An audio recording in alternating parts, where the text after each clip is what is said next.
Kita lanjutkan seri kita dalam buah roh yang diambil dari kitab Galatia pasal 5 ayat 22 dan 23. Buah roh ialah suatu kehidupan yang seperti Kristus.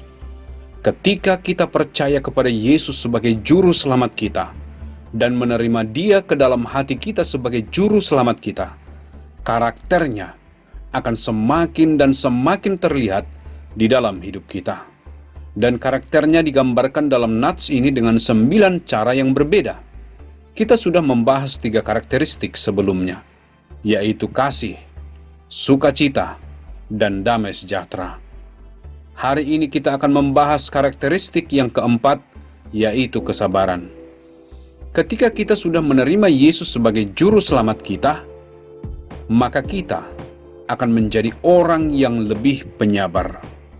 Kita menjadi orang yang tidak sabar adalah yang pertama, karena hidup di dunia ini singkat. Waktu berlalu begitu cepat.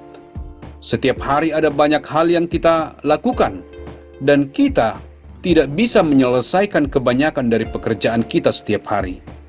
Sehingga kita merasa sangat terganggu dengan orang yang menyita waktu kita. Kadang-kadang orang menyita waktu kita dengan kesalahan yang mereka buat.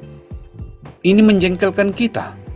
Kadang-kadang mereka sangat lambat untuk belajar, membuat kita tidak sabar terhadap mereka. Dan kita menyadari bahwa kebanyakan orang bukanlah penyabar. Tetapi walaupun demikian, jika kita sudah menerima Yesus sebagai juru selamat kita, dan kita sudah terjamin bahwa kita akan memiliki hidup yang kekal, sebagaimana kita belajar dari 1 Yohanes 5 ayat 13, kita tahu bahwa kita memiliki hidup yang kekal kalau kita sudah percaya kepada Yesus sebagai juru selamat kita. Kalau Anda sudah tahu bahwa Anda memiliki hidup yang kekal, maka Anda tidak akan begitu tidak sabaran, karena kita masih memiliki waktu yang sangat-sangat panjang selama-lamanya untuk menghidupi kehidupan kita, meskipun hidup kita di bumi ini sangat singkat. Kehidupan kita yang sesungguhnya dalam kekekalan dimulai bersama Yesus. Lebih lagi ketika kita sudah menerima Yesus sebagai juru selamat kita, kita memperoleh karakternya di dalam kita. Dan Anda sudah melihatnya di dalam kitab Injil. Dia penyabar. Dia mau menggendong anak-anak, sementara para muridnya berkata, "Aduh, anak-anak pergi dulu ya, karena Anda butuh waktu untuk menangani anak-anak." Tetapi Yesus sangat sabar terhadap anak-anak. Yesus juga selalu bersama dengan orang sakit. Orang sakit itu lambat. Orang sakit tidak bersikap sebagaimana yang Anda inginkan. Mereka mungkin saja muntah. Mereka mungkin saja punya banyak masalah.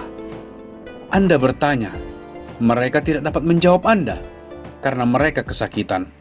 Dan banyak dari kita menjadi tidak sabar dengan orang sakit, dengan orang yang sudah tua. Tapi kalau kita melihat Yesus, Dia sabar. Jadi kalau kita sudah menerima Yesus sebagai juru selamat kita, hidup kita akan semakin menunjukkan kalau kita semakin sabar. Jadi saya berharap Anda akan memeriksa hidup Anda sendiri dan lihat apakah Anda sungguh seorang anak Allah. Apakah Anda sungguh sudah menerima Yesus sebagai juru selamat Anda?